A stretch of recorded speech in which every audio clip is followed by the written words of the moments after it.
ભવ એટલે જગત અને આ એટલે માતા.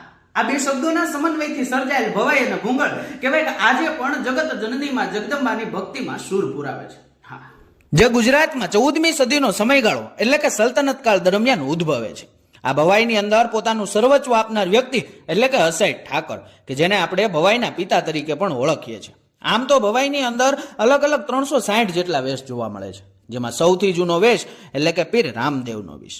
કહેવાય કે જ્યારે ટીવી અને મોબાઈલનો યુગ ન હતો ત્યારે આ ભવાઈ જ મનોરંજનનું એક સરળ માધ્યમ હતું. પરંતુ સમયની સાથે સાથે આ કળા આજે લુપ્ત થઈ ગઈ છે.